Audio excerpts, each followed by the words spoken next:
On today's Monday Night Travel, we explore the eclectic and distinctive capital of Hungary with Budapest guide Andrea Makkay. Together, we hike up to the historic churches and monuments of Hilly Buda before descending to the flat and urban Pest to sample goulash and paprika at the Great Market Hall, tour remnants of Hungary's communist past, and take a dip in the city's famed Széchenyi Baths. Thanks for joining us.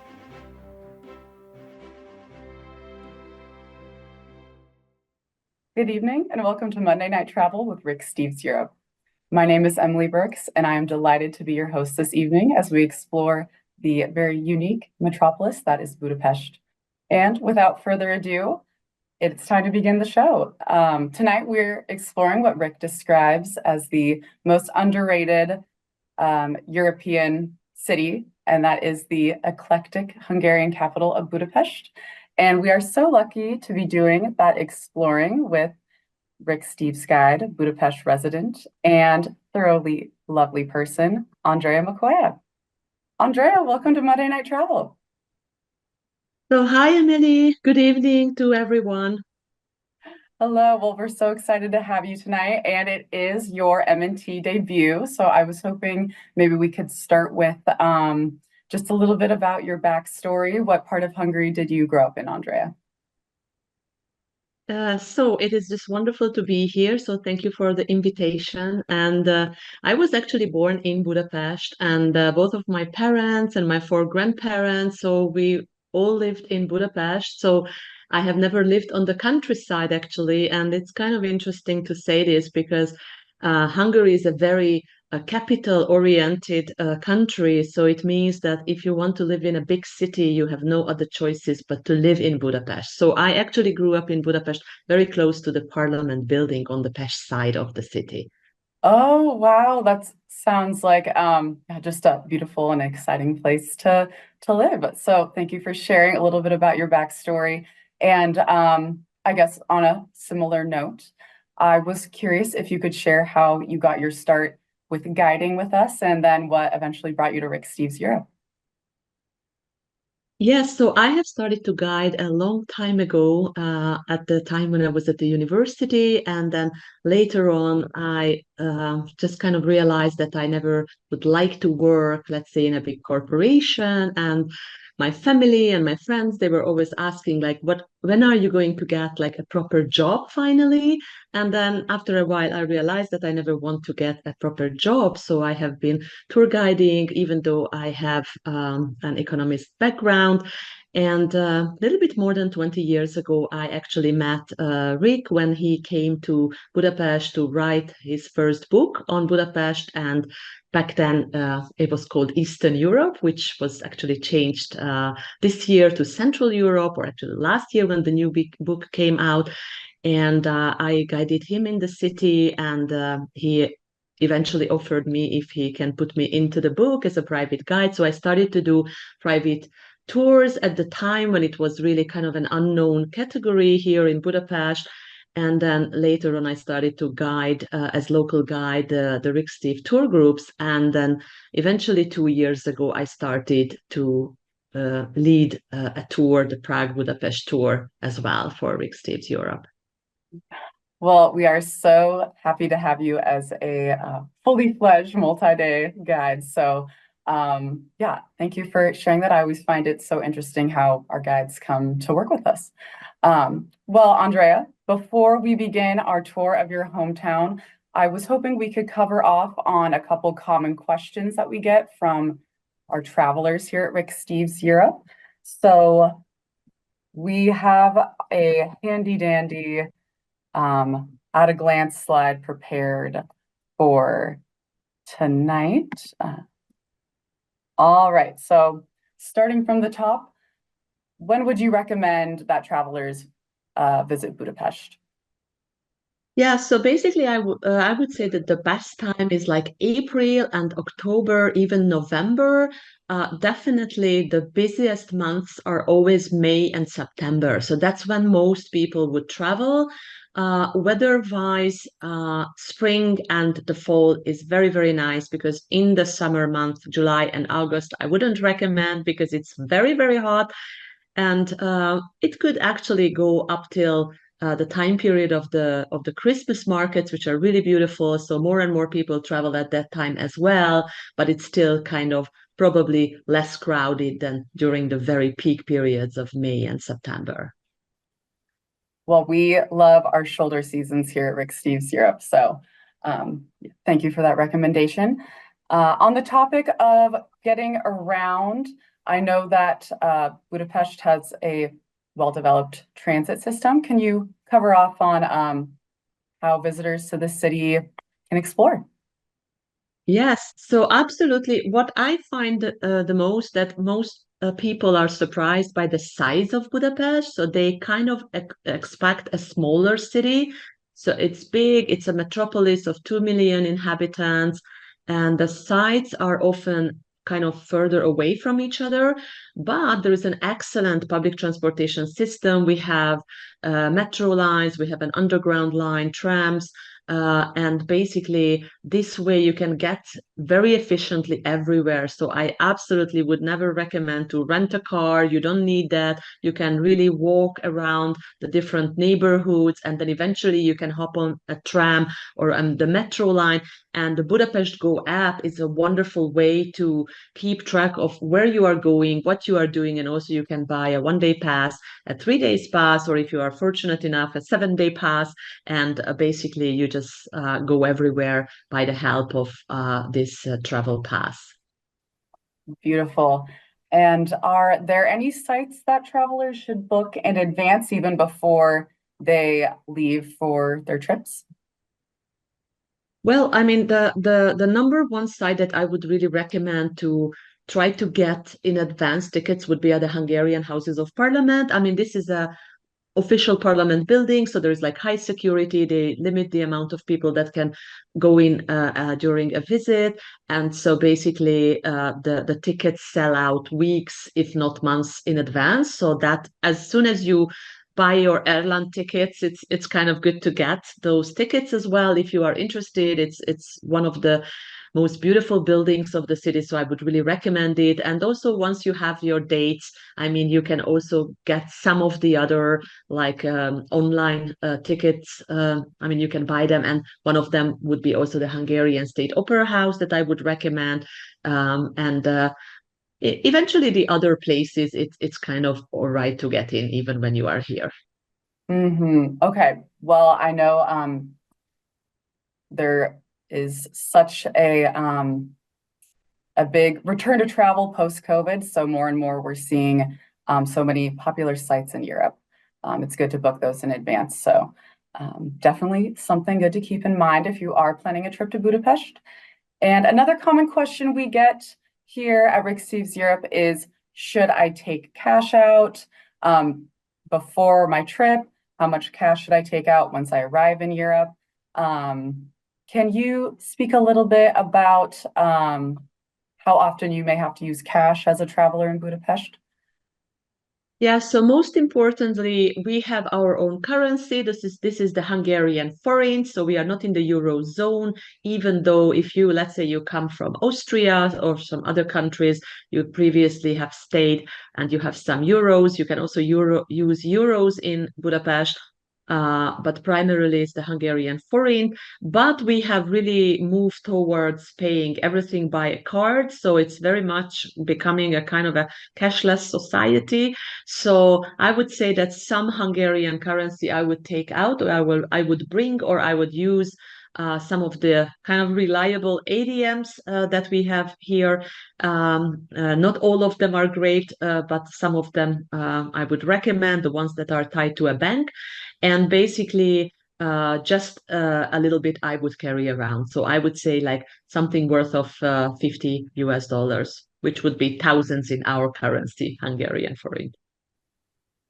All right. And lastly, are there any festivals or events that a traveler might want to plan their visit around?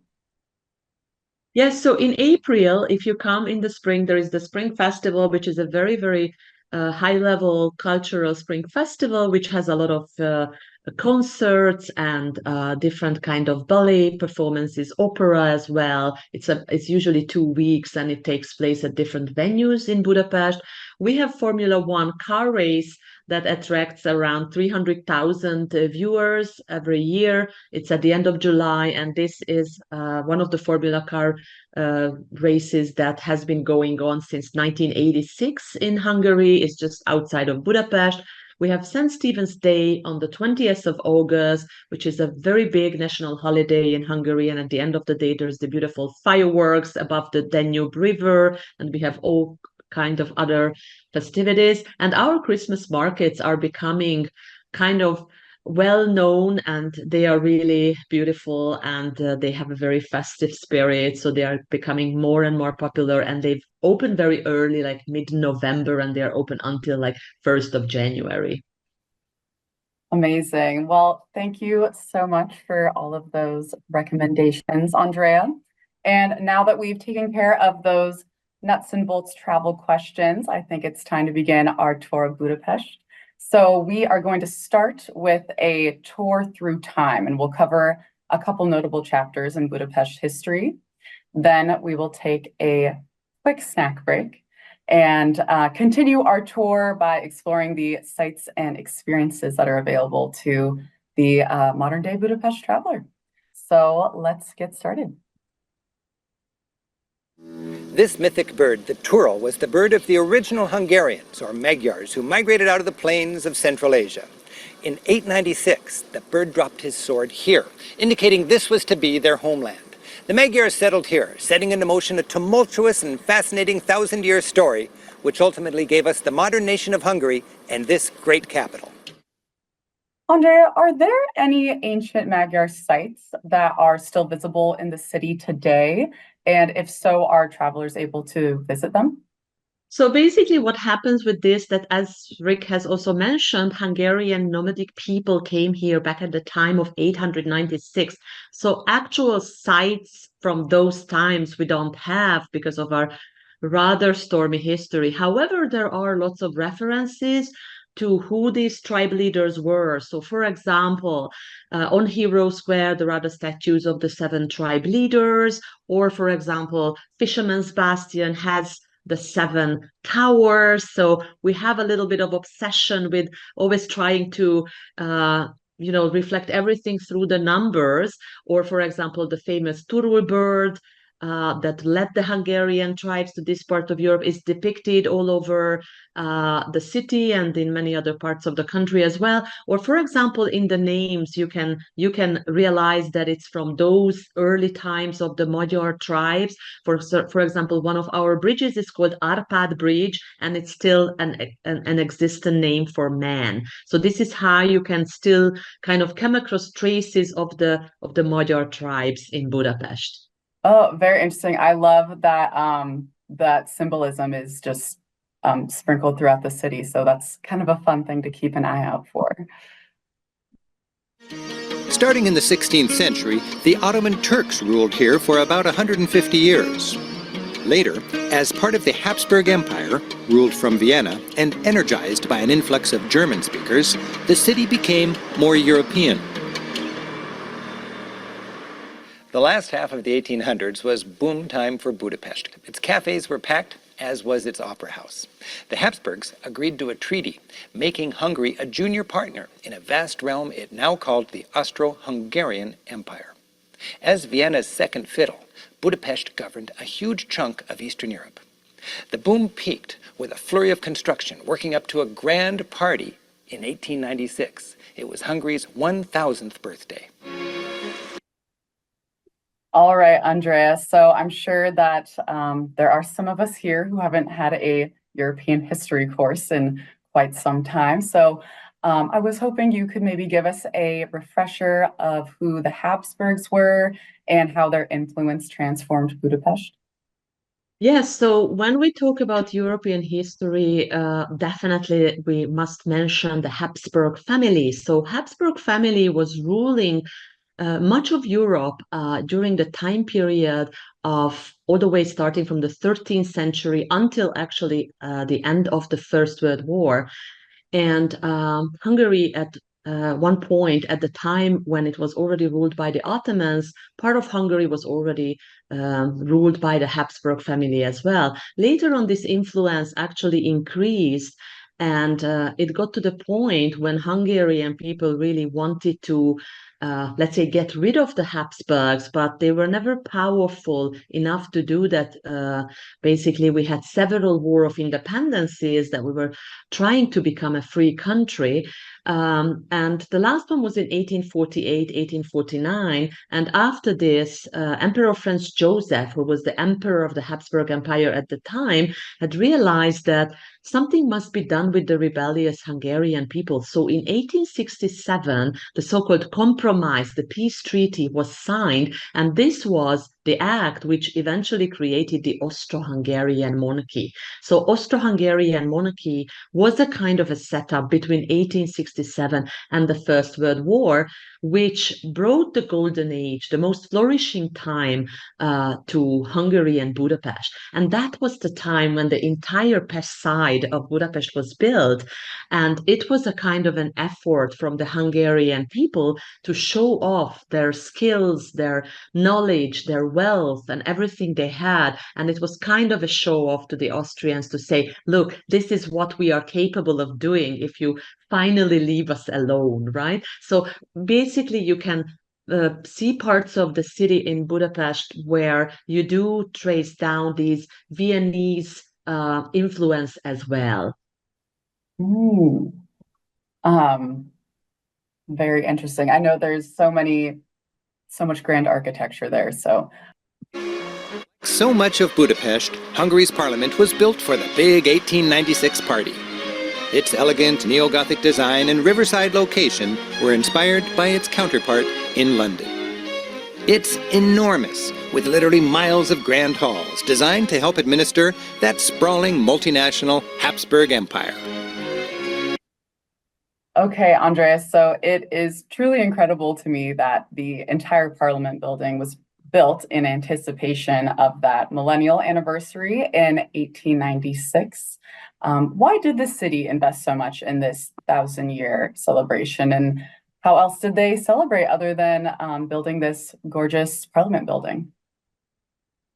Yeah, so basically the Parliament building is truly amazing, and it is actually one of the best examples of that kind of eclectic style that you can trace down in Budapest so often, because it's like putting together the neo-Gothic British Parliament with the dome of the Duomo of Florence, which is Renaissance, so it's like neo-Renaissance. In less than 20 years, they completed this amazing, magnificent building. But this was not the only one, because at that time, parallel, the whole city was being built. This was the time when they built the kind of extensive system of the boulevards and the avenues. They built many of the new bridges of the city.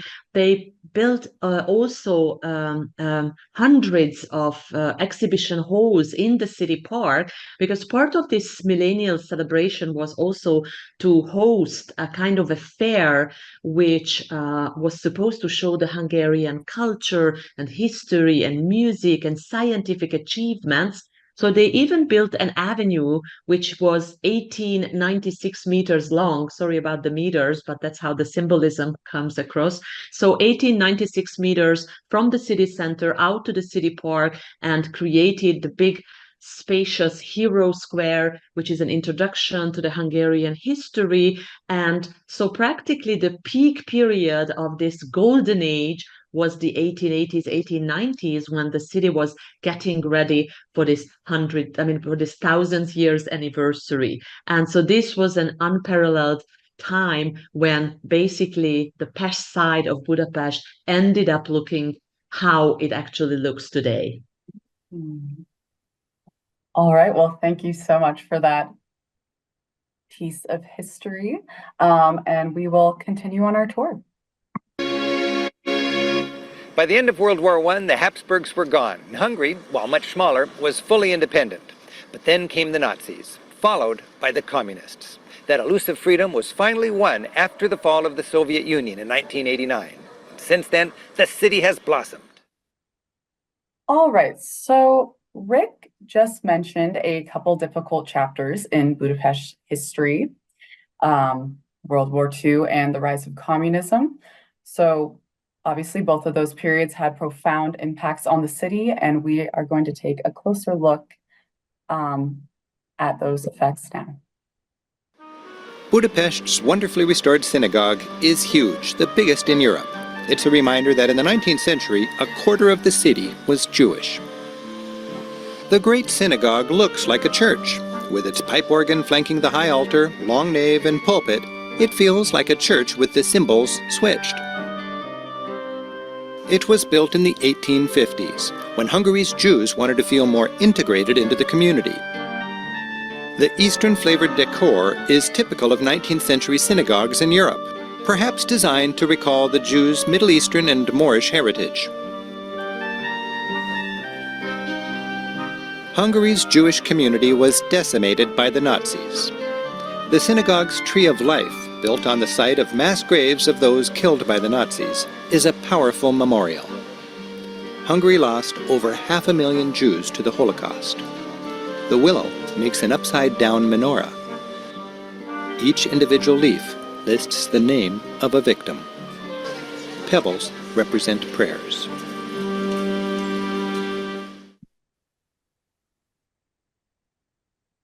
All right, so I would like us to take a closer look at this chapter of Budapest history. Andrea, you were so kind to provide some of your own photos of various memorials around the city. So we are going to take a look at those now. And while we go through these photos, I was hoping you could touch on how Nazi occupation in Budapest occurred and what form resistance took. Yeah, so basically, Hungary had entered the Second World War on the side of Nazi Germany, and basically in 1944, in the springtime, was the time when everything changed because the former alliance actually switched over to an occupation. So that was when the Germans occupied Hungary. Adolf Eichmann arrived with the order of Hitler to immediately start the deportation of Jews. And as Rick has mentioned, the mass deportation resulted in the deportation of almost 500,000 Jews. Altogether, 600,000 Hungarian Jews were killed during the Holocaust. And here on the photos, you can see the memorial garden of the Great Synagogue in Budapest. And this beautiful weeping willow tree is basically it is paying tribute to all those people killed during the Holocaust.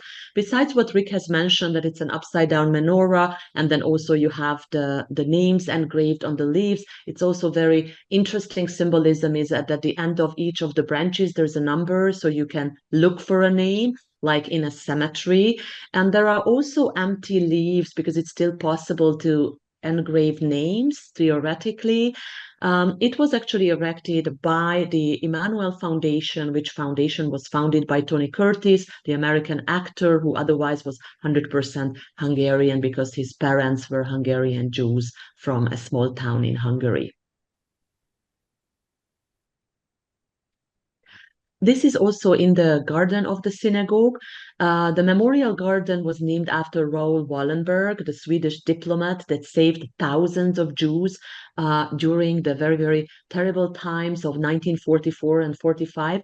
On this stone, you can actually see the names of several other persons that saved many Jewish people. And on the other photo, you can see that colorful stained glass window composition, which is a symbolic representation of the fight against the evil, the Nazis. So the yellowish reddish parts are symbolizing fire. And then on the right-hand side, there is a kind of an darker colors are adding up to be a snake, which is the symbol of the evil and the enemy. This is also in the Jewish Quarter in Budapest, and this memorial is basically dedicated to the memory of Karl Lutz, who was the Swiss consul, and he also saved thousands of Hungarian Jews. And the stone has a Hungarian quotation on it, which says, which is a quotation from Karl Lutz, and it says, I am going crazy when I have to decide who to save. There is God. All right, and here we have, I believe, another memorial to Karl Lutz. Is that correct, Andrea? Yes, it's basically at the very same place where the two previous one, and there is a quotation from the Talmud which says, whoever saves a life is considered as if he has saved an entire world, and that is a referral to also to the fact that anybody that was trying to save people, Jewish people at the time, they were risking their own lives. So it's very, very important to mention that it was not just the evil-minded Arrow Cross Party members of Hungary that were collaborating with the Germans, but there were lots of ordinary local citizens, also foreigners, as Karl Lutz, as Raoul Wallenberg, that were doing everything in order to save Jewish people. And then this memorial is not in the Jewish Quarter anymore. This is at the river embankment. It's between Chainbridge and Parliament building on the river embankment. And this memorial was erected almost 20 years ago in 2005. And it is very moving, and it pays tribute to those Hungarian Jews who were taken from the hiding places in this area by the Hungarian Arrow Cross Party members as a form of humiliation. They were ordered to take their shoes off, and then they were shot into the Danube River. So the memorial consists of altogether 60 pairs of shoes made out of iron, and they are placed on the river embankment in a random position, like to say that they had been just kicked off some minutes ago. Wow, well, thank you so much, Andrea, for that glimpse into Budapest Jewish history. All of these memorials and monuments are so artistic and thought-provoking, and that last one is especially haunting, I would say. Obviously, after World War II, Budapest entered another difficult period with the rise of communism, and the city also continues to remember that period in very powerful ways. So we are going to take a look at a couple of those ways that it is continued to be remembered today. But before we get started, Andrea, could you give us a summary of the transition from Nazi occupation to the rise of communism in Budapest? Yes, so basically you can imagine the situation that Budapest was one of the European cities that was damaged the most possible way during the Second World War. It wasn't as lucky as, let's say, Prague, that was not bombed. Budapest was very heavily bombed. It was a huge devastation. After the war, of course, it was a very, very difficult time period. Hungary became kind of under the red radar of the Soviet Union. And then with the help of the Soviet administration, the Hungarian Communist Party came into power in 1947. So basically, it was a very difficult time period, because after all the years in the war, after the destruction in the city, after when many people died, thousands of people were taken away to the Soviet Union after the Second World War to still work in labor camps as a form of, let's say, compensation to the Soviet Union. Soon after that, communism came into full swing, which basically meant that all the private property was taken away, all the communist principles were introduced, people were controlled in everything they were doing. So practically we can say that from one dark period, we immediately went over to the next one. Wow, well, thank you so much for that overview. And now we are going to take a look at a museum in Budapest that covers this period. The dark underside of Hungary's 20th century story is on display at the House of Terror, housed in the former headquarters of both the Nazis and later the Communists' secret police. It welcomes you with a Soviet tank and a towering wall covered with portraits of the victims of this building.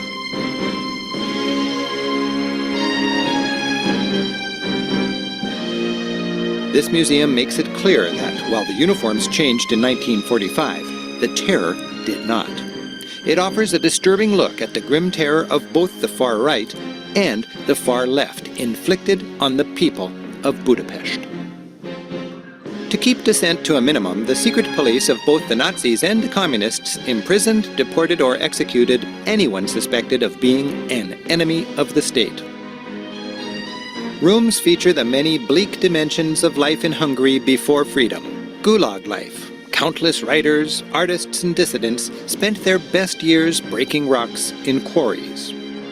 Propaganda preached. Wave the flag, trust your leaders, and you'll enjoy the material fruits of your obedience. Andrea, I have always been so curious whenever I see propaganda like this, if it was ever effective in persuading the public. Was there ever public support for communism? And if so, when did it begin to wane? So I would say that it is propaganda works well when people are in a situation that they don't really see a way out of that, let's say, situation. So you can imagine that when it was kind of introduced in the late 40s, people were just recovering from the war. And it was coming with such a kind of a high, let's say, speed that people didn't really have the chance to kind of realize what was going on. I would say that Hungarian people during the course of history, they were always trying to fight against tyranny and oppression. So in Hungary, already in 1956, there was an uprising against communism. And even though it was not successful, but on the long run, it brought some, like, let's say, privileges within the communist world to the Hungarian people. So I would say that propaganda, of course, as time went on, really faded away. And by the time I was growing up in the 1970s, 1980s, we still lived in a communist country, of course, but the propaganda was not really taken so seriously as before. So it was kind of step by step was disappearing. Mm-hmm. Interesting. Okay. Well, we are going to see how people during this time period engaged in dissent. Both Nazism and communism celebrated a sham justice and a sham democracy. Behind the banners were all the domestic spy tools governments used to keep a people in line. Joining the church was a way to express dissent, and a people's faith was one thing the totalitarian governments could not control. All right, Andrea. So I am very curious how churches engaged in dissent during this period, and if the communist government, was ever threatened by this movement, and maybe did they ever try to control the churches? Well, I mean, in communism, basically, religion is not tolerated. So this is like the starting point. And of course, in the 40s and in the 50s, they did everything to prevent people, let's say, from going to churches, and so that the churches could operate. But then also this changed at a later stage. So especially from, let's say, the mid 1960s, it was more kind of a softer type of communism. So a lot of people went to church, and it was not something that would have been unusual. So, for example, my parents, they had a religious wedding ceremony in the middle of the 1960s. I was baptized in the 70s. So it was not something that would have been something of an extraordinary nature. Of course, for any people that would have had a kind of a high level position within the Communist Party, it was not advisable to really talk about religions. But if we compare Hungary and Budapest to other communist countries, there was a much more, let's say, religious freedom within the communist system than in many other countries. Interesting. And would you say, and we'll touch on the 1956 uprising more later on, but would you say that was kind of an effect of the 1956 uprising, that people had more religious freedoms? Well, I mean, generally they had more freedom, especially like a decade later from the mid 1960s, things have started to change in Hungary. And that was actually one of the effect of the uprising, that the Soviet Union didn't want to risk to, let's say, have another revolution in Hungary that would have inspired the other communist countries. So therefore, they have allowed for the Hungarians to be, let's say, to be doing more things that they were allowed in other countries, and one of those things were actually was religion. Right. Well, thank you so much for that clarification. The basement was the grim scene of torture and executions. While there is a happy ending, video clips show the festive and exhilarating days in 1991 when the last Soviets departed. The wall of the victimizers is an evocative send-off. It reminds visitors that most local members and supporters of the secret police, many of whom are still living, were never brought to justice.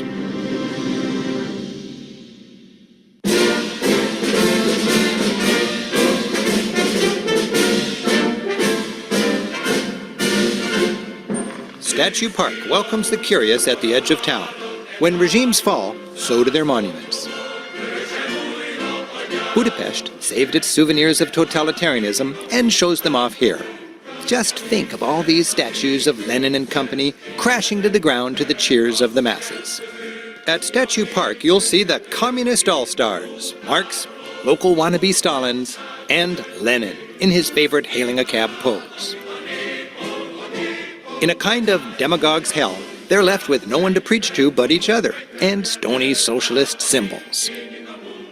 The heroic soldier, the obedient worker, the tireless mother.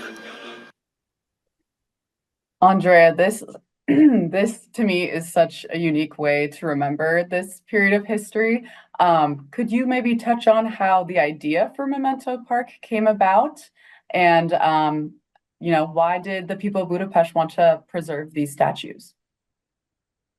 Yeah, so I think different former communist countries took a different kind of approach. And in Hungary, it was a very interesting idea to try to come up with a place that would preserve some of these memorials. And so therefore Memento Park was created, and it was actually opened already in 1993, so not such a long time after the fall of communism. It was actually opened on the second anniversary when the very last Soviet soldier left the territory of Hungary. So it was the 27th of June, 1993, when the park opened, and it's a very unique concept. It's not just randomly put statues there in a park, but basically it has so many symbolism that it's really amazing. For example, there is like a huge main facade behind which there is like nothing, no building, like communism with the empty big promises but nothing behind. There are the infinity signs in the park, which eventually leads to a dead end, like in communism. And so the statues are gathered and put in this very, very smart and very interesting way. And the approach was that this is not to celebrate communism. This is basically, the park was created to celebrate the highest level of democracy, which is when you get to decide what to keep as memento from the past. And that is why it is called Memento Park. Oh, I love that backstory behind the name. Under Soviet communism, censorship was taken to extremes. Art was only acceptable if it promoted the ideology. The only sanctioned art form in the Eastern Bloc was social realism. This is social realism. Leaders were portrayed with unquestioned authority. Individuals were idealized as cogs in the machine, strong, stoic, doing their job well and proudly for the good of the nation. Distinguishing features were unimportant. People all looked the same, unquestioning patriots, trusting and serving their nation. These days, with half the local citizenry having no living memory of communism, there's just not much respect. The gift shop offers a tempting parade. All right, Andrea, when you speak with people about this communist period, what kind of memories do they typically share? And do you have any memories of this period of communism? So basically, it would really depend on who are you talking with about this time period. Communism would be a totally different thing for my parents' generation, let's say, who would have grown up during communism. It would mean not only, let's say, positive memories, like I can mention an example of my father, for example, who was not admitted into university because he was coming from an intellectual family. And, in communism, the worker is the most important, let's say, part in the chain of society.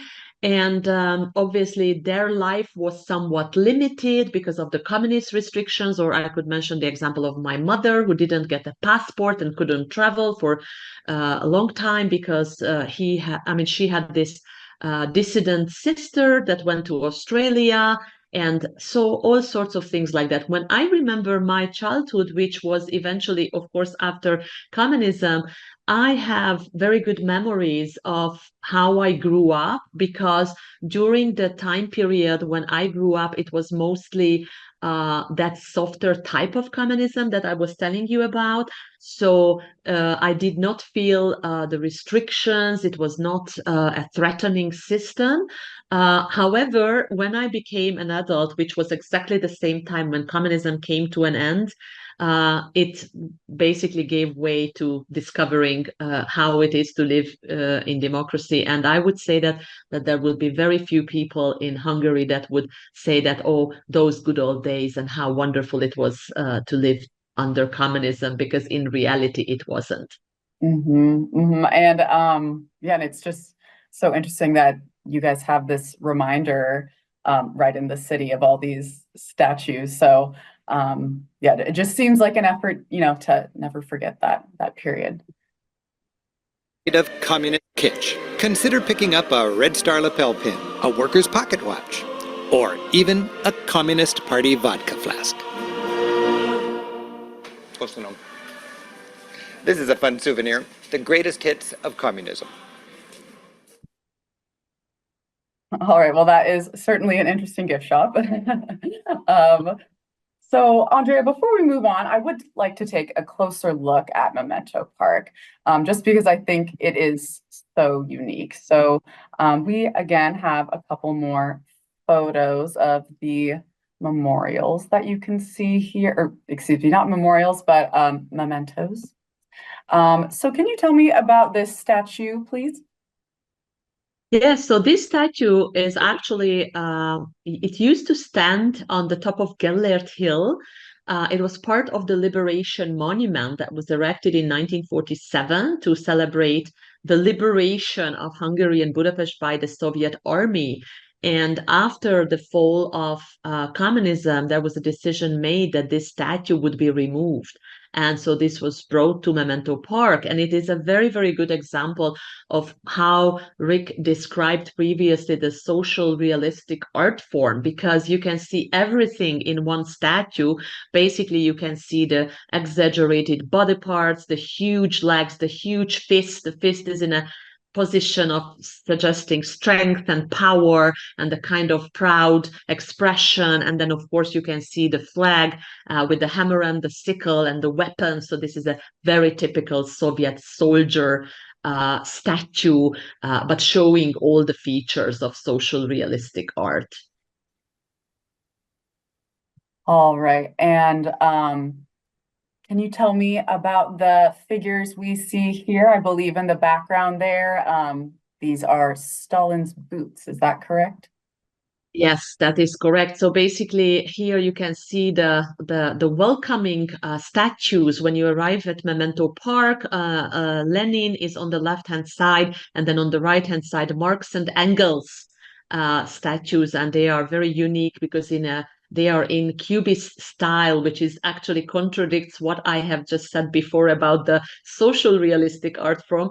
Personal remark is that the Marx and Engels statue, they used to stand next door to the house where I grew up in Budapest. So I used to see them every single day when I went to school, and you see now they are in a museum. So this is kind of funny.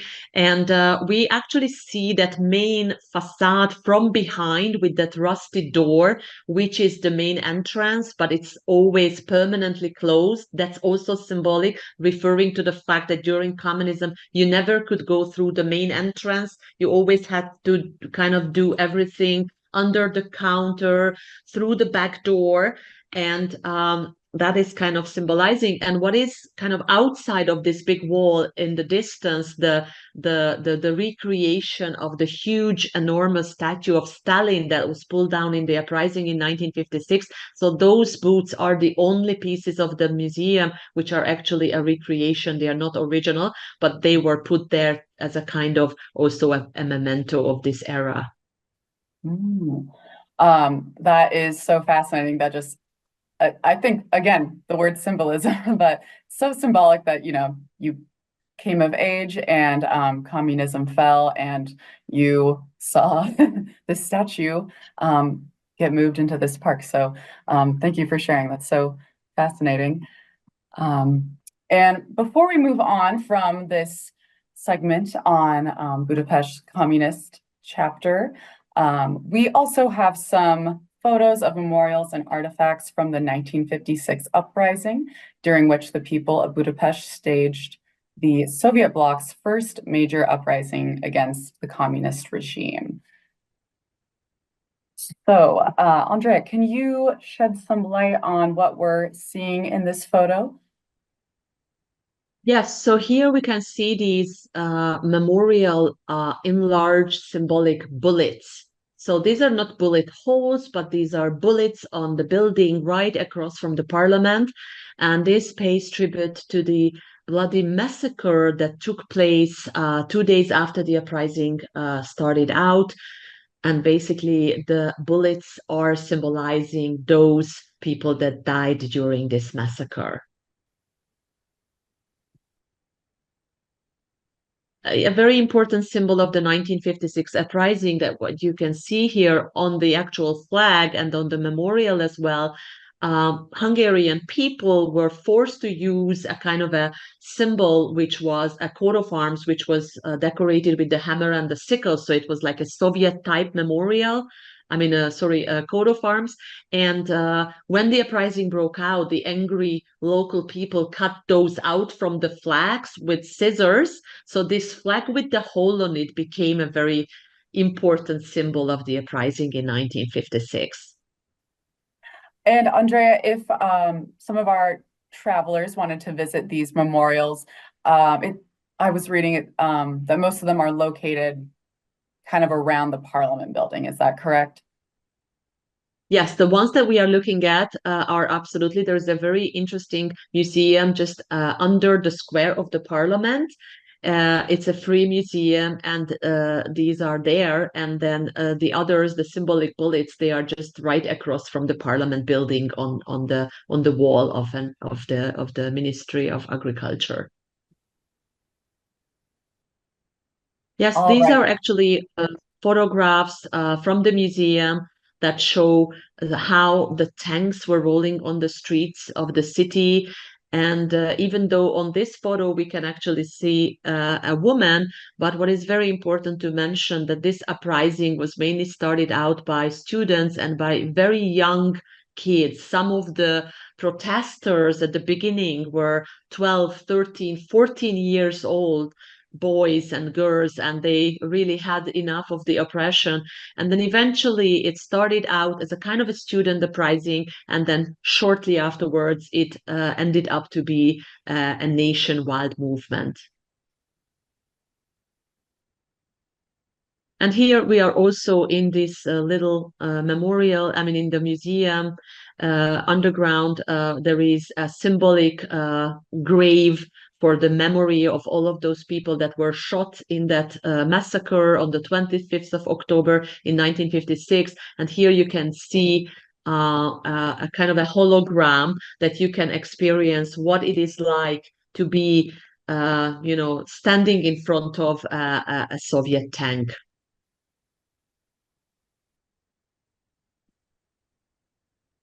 Yes, this is basically a copy of Time magazine that at the time was writing about the Hungarian Revolution and about the very desperate freedom fight of Hungarian people for freedom and democracy.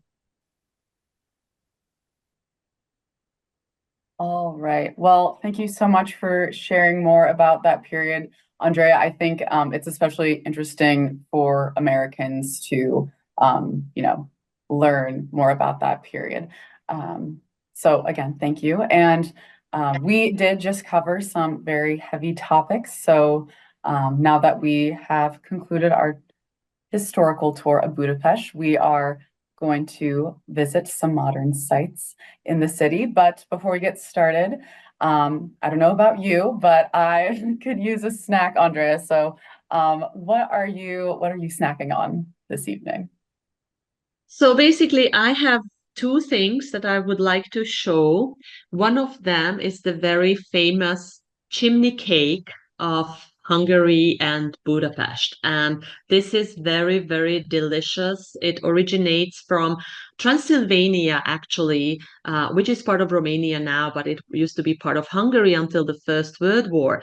And we call it chimney cake, or actually in English it is called chimney cake. In Hungarian it's called kürtös kalács. And if you translate that, it means that it's actually a horn cake because it has a kind of a shape like the horn that actually connects the oven with the chimney, right? But I think in English it's kind of nice to say that it's a chimney cake, and it is very soft. So basically the dough is put over a kind of a wooden stick, and they bake it actually over coal. And they put some egg yolk on it and sprinkle some sugar. So originally it was sugar and maybe walnut. These days they put all sorts of things on it, like for example, raspberry flakes and strawberry flakes and coconut and cinnamon, especially. So this is a cinnamon one. And then this is how it basically comes off, right? So then you can just take a little piece and then eat it. So I'm going to eat it in a minute. But before, I would like to show you something else that I brought. And that is actually the famous Unicum drink from Budapest. So it is a stomach bitter, and actually Budapest and Hungary, of course. And it has 40 different herbs in it. And it is a black liquid. So it looks like this. Cheers, egészségedre in Hungarian. And it's really unique because it has a very distinctive taste, and it really helps with any kind of stomach problems. Yeah, so any kind of digestive, but even if you don't have a problem, you can drink it. We do have an excuse for drinking it at all times, which is a cross, which makes it look like a medicine. Yes. Well, it sounds like it has quite a few medicinal properties, so I think it could count as a medicine. All right. Well, thank you so much for sharing that, Andrea. I am going to have to go find a Hungarian bakery here in Seattle. So now we are going to begin our tour of the sites and experiences of modern Budapest. And we will let Rick kick things off. I'm joining a Hungarian tour guide friend of mine, Peter Poltzman, for the day. Guides like Peter help me research my guidebooks, and when I find a good one, that's the person I love to recommend. Andrea, I believe you mentioned at the start of the show, but you have guided Rick around Budapest before, and you also have helped him with guidebook research. Can you give us a little glimpse into what that process is like? Yeah, so basically that process is always very exciting because it is really a great opportunity to go over everything. So whenever that happens, practically you should imagine it in a way that we are going from side to side with a guidebook in our hands, each of us, and basically page by page, we check out all the details, what has changed, what new things are there. And so basically it's a kind of a process like that.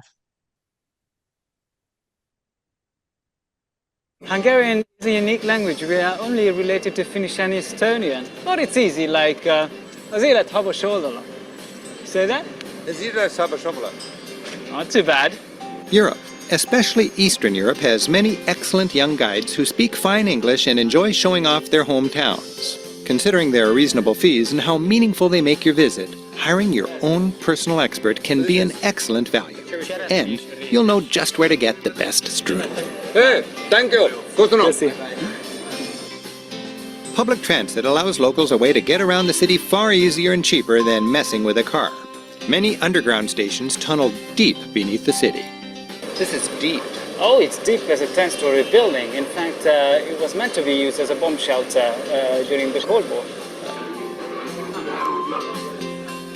We emerge near Budapest's great indoor market hall, another souvenir from the party of 1896. The ground floor is a commotion of produce stands, butcher stalls, peppers and spices. Andrea, so I know that the public market in Barcelona, just to hop to a different city for comparison, so La Boqueria in Barcelona is mostly the domain of tourists these days. What kinds of people would you see at the market hall in Budapest today? Are there any locals doing their shopping or maybe eating lunch? Yeah, so it's absolutely a mixture because obviously it attracts a lot of visitors as well. But for example, when you go down to the basement section, that is where you have all the pickles and the sauerkraut and the fish and the seafood. And as you have seen also in the video, I mean, obviously people who are coming for a few days and they, let's say, stay at a hotel, they're not going to buy like like all the raw meat and lard and onions and things like that. So it's actually really is functioning still today as a farmer's market, and a lot of local people would do their like daily shopping, then they would go upstairs, they would have a coffee, they would always go back to the same butcher, to the same vendors. So it is also like a social get-together place as well.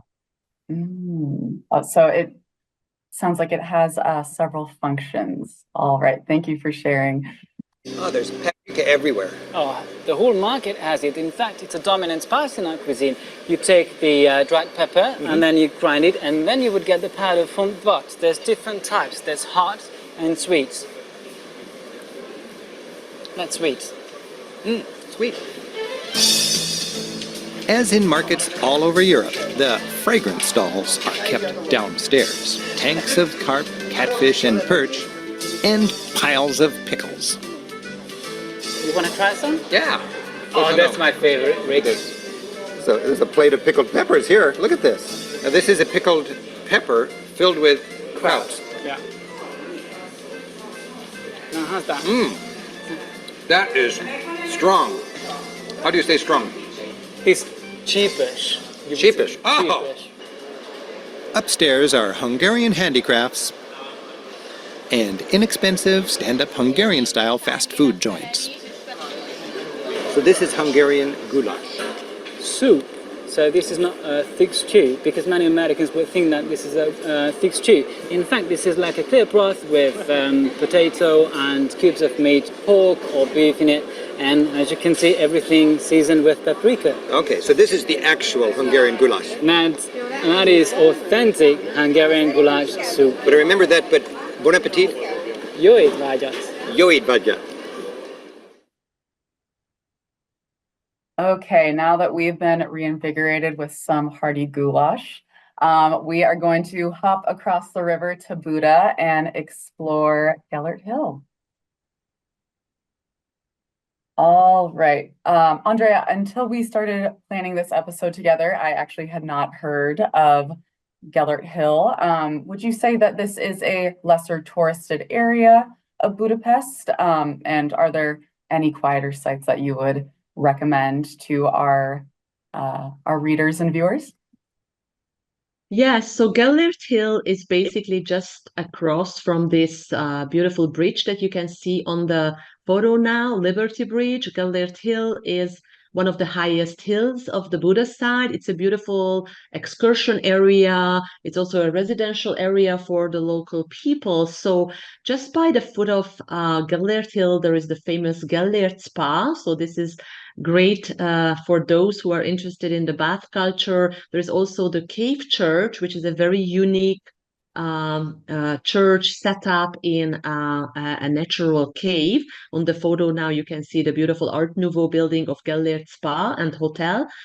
And so this is basically a location where you can just take nice walks, even that you are within the city, so you don't have to leave the city, but you can have nice walks. And when you make it up to the top of Gellert Hill, you can have the best view of the city. And also that is the place where there is that former Liberation Monument, which was partially taken down after the end of the communist regime, but the huge female figure statue is still standing up there on the top of the hill. So here you can see the two images of Gellert Spa, one of the indoor and one of the outdoor pools of this very, very popular spa in Budapest. All right, I believe yes, here we can. The Cave Church. I'm sorry, continue. Yes. This is the interior of the Cave Church, which is very unique because you basically don't have any of the typical decoration that you would expect to see in a Catholic church, but it's very plain with just the actual natural formation of the cave. Yeah, it's also from the cave, beautiful wood carvings that were all made for the church. And this, I believe you mentioned, is the monument. Is this where the statue that you had mentioned is now lives in Memento Park? That's right. You can actually even kind of imagine that former, the statue of the Soviet soldier used to stand right under the female figure statue. So that was the platform from where it has been removed after the fall of communism. Yes, this is also part of the memorial. All right. Well, thank you, Andrea, so much for that tour around Gellert Hill. I'm so intrigued by that cave church. It is very unique. So when I make it over to Budapest, I'm definitely going to be visiting Gellert Hill. Now that we've explored one of Buda's two main hills, we are going to have Rick show us around Castle Hill. Another Castle Hill landmark, the 800-year-old Matthias Church, has also been destroyed and rebuilt several times. Its flamboyant steeple and other frilly elements were added for the 1896 celebrations. The opulent and gilded interior tells 1,000 years of local history, Crusader heroics, beating back the Turks, all painted in a fanciful neo-Gothic way. The church's prized possession hides in a chapel in the back. Peer through the black iron grille to see the 500-year-old statue of Mary and Jesus, which comes with a story. In the 16th century, the Turks were about to overrun Buda. Locals, anticipating a terrible ransacking, hid their most precious statue in a niche and plastered it over. The Muslims took Buda and used this building as a mosque for over a century. They whitewashed everything, hung carpets on the walls. Then, during a later siege, a nearby explosion rattled the building. The plaster fell away from the statue, and there was Mary looking out over the mosque. This spooked the Muslims. According to legend, the Turks fled, making this the only part of town retaken without a fight. Andrea, is there still a lot of Turkish influence in Budapest that can be seen today? And if so, where could travelers find it? So basically, Again, given the stormy history, we don't have as many as we could have based on the amount of time that the Turks occupied Hungary, because it was 150 years. Back then, a lot of the churches were converted into mosques. There were minarets, the Turkish bathhouses. We do have in Budapest some of the Turkish bathhouses still around. We have, for example, the tomb of Gül Baba, which is a tomb of a famous Turkish person. We have also Turkish cemeteries. But what we have also as a leftover, sometimes you can trace it down in the architecture. And we also have two of the things that we have here in Budapest, in Hungary, that we are known for. One of them is the usage of paprika. It's coming from the Turkish times, and the other is the habit of drinking coffee. So these both come from the Turkish time period. Oh, interesting. And we will touch more on the cafe culture later. So thank you, Andrea. Outside stands the Fisherman's Bastion, an icon of Budapest. It offers sweeping views over the Danube to Pest. In the Middle Ages, the fish market was just below here, so this part of the rampart actually was guarded by fishermen. The current structure, though, is a fanciful rebuild, constructed for the Big Bash of 1896. Its 7 towers symbolize the tents the nomadic Magyars, those original Hungarians, called home before they moved west to Europe. Hungary's first Christian king, Saint Stephen, tamed the pagan Magyars. He established strict laws, introduced the concept of private property, and made his people, whether they liked it or not, Christian. The Pope crowned Saint Stephen in the year 1000, making Hungary part of Christendom.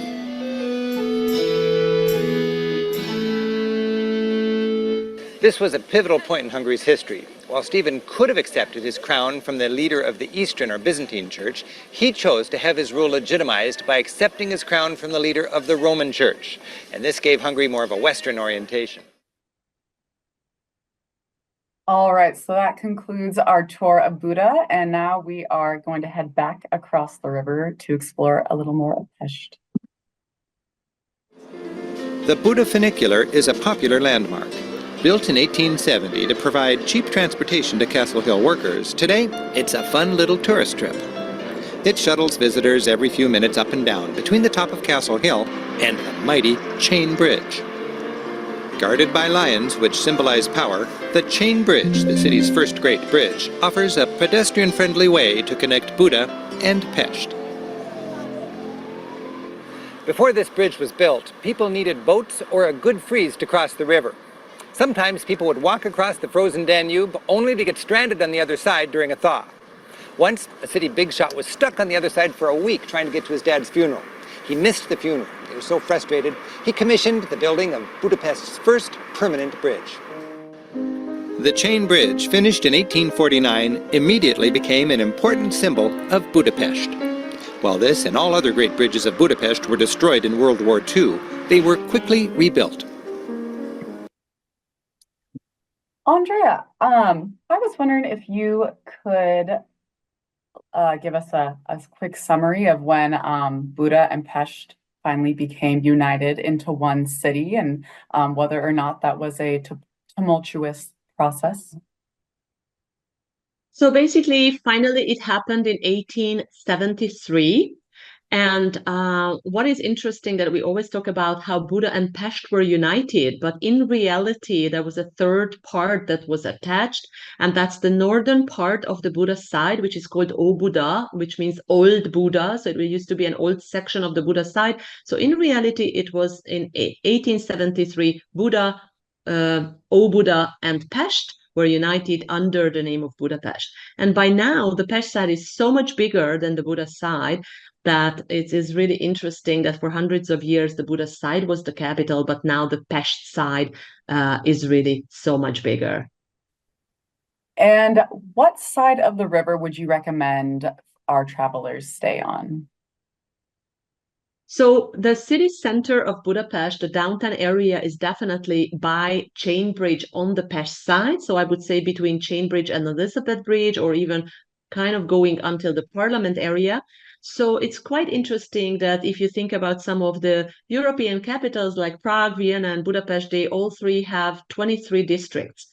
So I would say that in District 5, District 6 would be the area where I would recommend to stay, because then you are very close to everything, kind of close to the river, close to the hustle and bustle and all the major sites as well. And then, of course, you can explore the Buda side as well, but to stay, I would recommend these areas. Pest is the flat and urban commercial half of Budapest. The main square of its inviting pedestrian zone is Vörösmarty tér. The landmark Zserbo Café is a fixture. Between the world wars, the well-to-do ladies of Budapest met here after shopping. It remains the meeting point in Budapest. It's classy and central, perfect for people watching and a little high-calorie 19th century elegance. Okay, Andrea, one thing that our two cities have in common, so Budapest and Seattle, is that they share a pervasive cafe culture.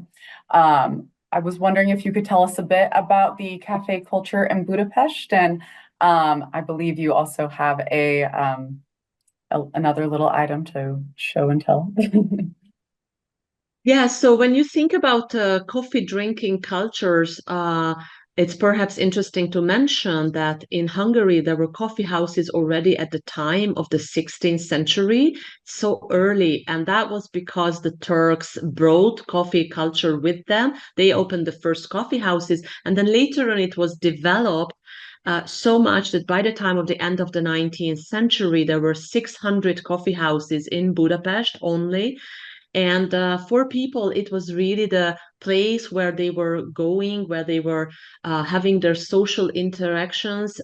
Certain coffee houses, like the one we saw in the video, Zserbo, was basically the meeting point for the aristocracy. There were other coffee houses where the intellectual people met. There were other coffee houses where the artists and ballet dancers, opera singers, musicians from the opera house, so all sorts of coffee houses attracted different clienteles.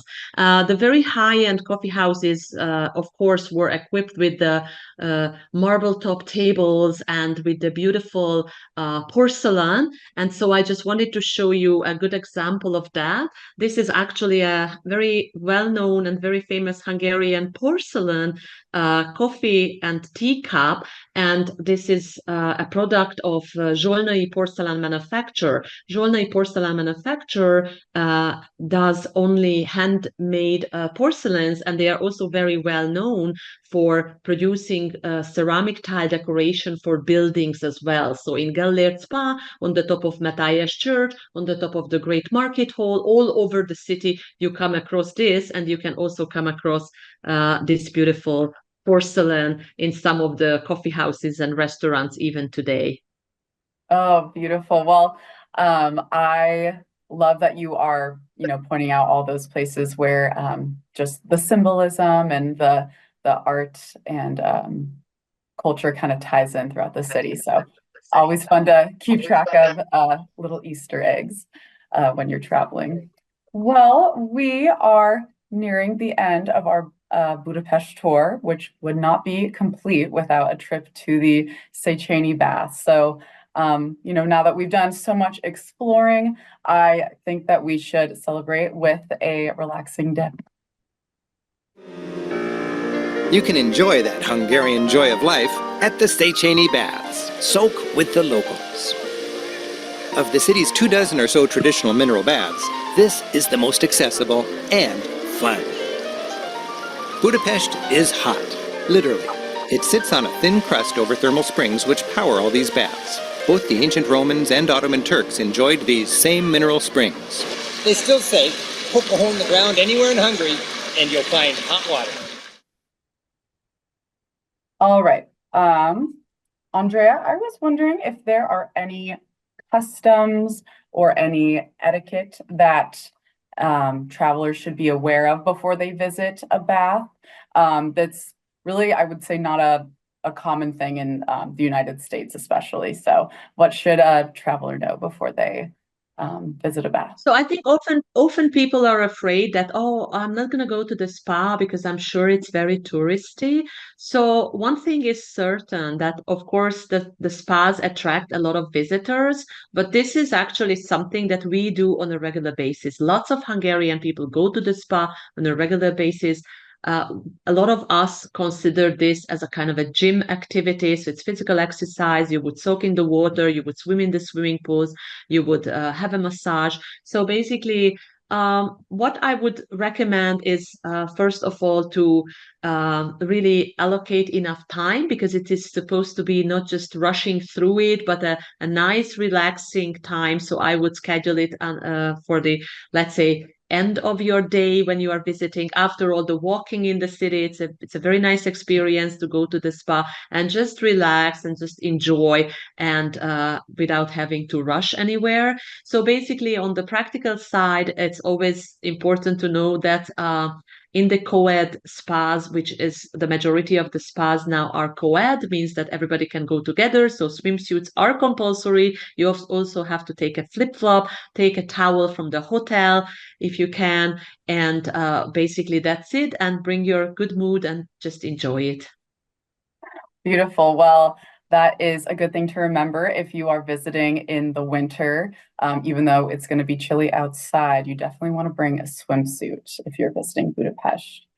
All right. Thank you so much, Andrea. So we have some questions that Ben has been collecting behind the scenes for us. So we have time to cover a couple of those, but before we get to those, we have a quick word from our sponsor. So our sponsor this evening is Rick Steves' Central Europe Tours. So we have 6, Central and Eastern Europe tour itineraries to choose from, including the tour that Andrea guides, which is our Best of Prague and Budapest in 8 days tour.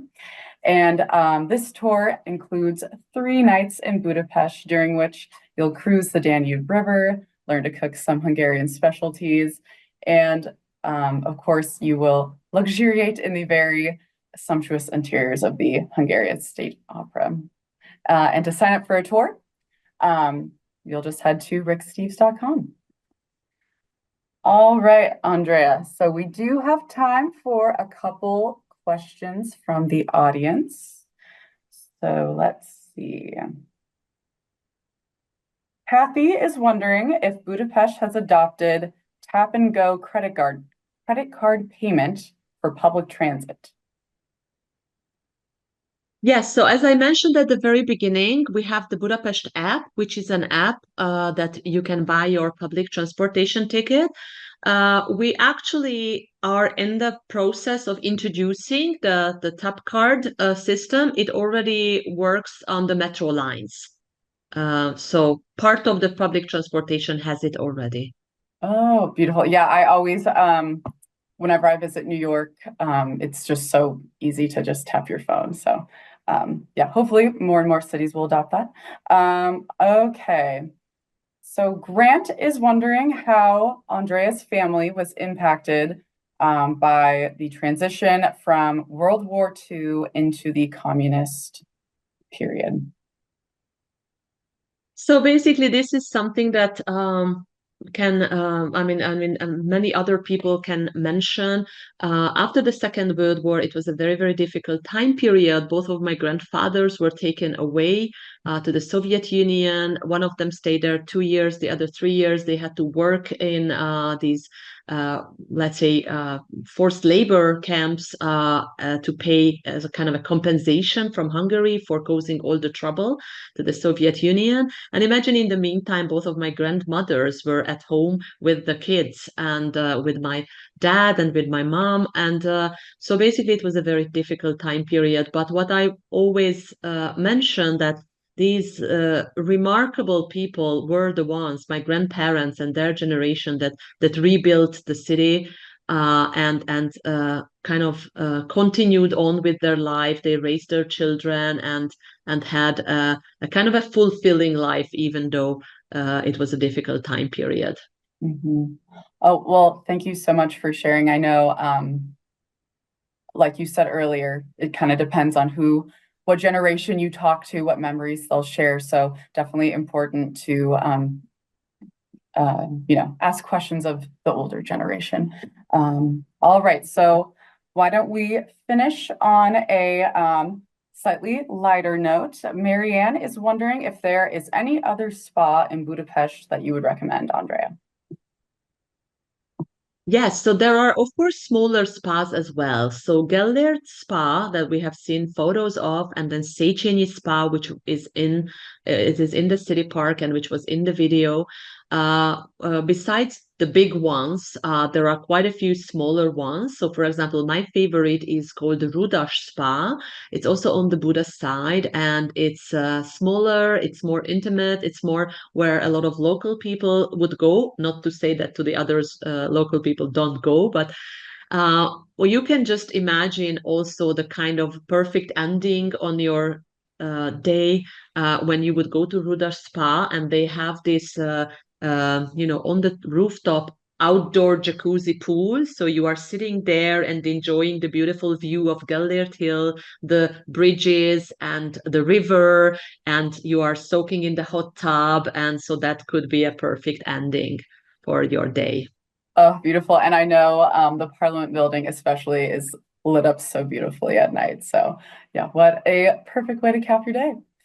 All right, Andrea, well, thank you so much for joining us tonight. You have covered so many topics, and we're just so grateful for your expertise. And yeah, we're so glad to have you tonight on your first Monday Night Travel show. Thank you very much. And once again, I would like to thank for this opportunity. And it was great to chat with you about Budapest. And I would like to encourage everybody to come to Budapest. It's a great city, very cosmopolitan, beautiful landscape, scenery, architecture, wonderful food. So I would be delighted to meet many of you here in Budapest in the future. Thank you for that. And you are an excellent ambassador of your city, Andrea. So thank you again for joining us this evening. All right. So on that note, I want to again thank all of you for joining us this evening. We do have a show next week on Amsterdam's red light district. And we are going to touch on the impacts of over-tourism. And we have a special guest who is an author and New York Times contributor, Paige McClanahan, joining us. So you can register for that show at ricksteves.com. And again, thank you everyone for traveling to Budapest with us. And we hope to see you next time.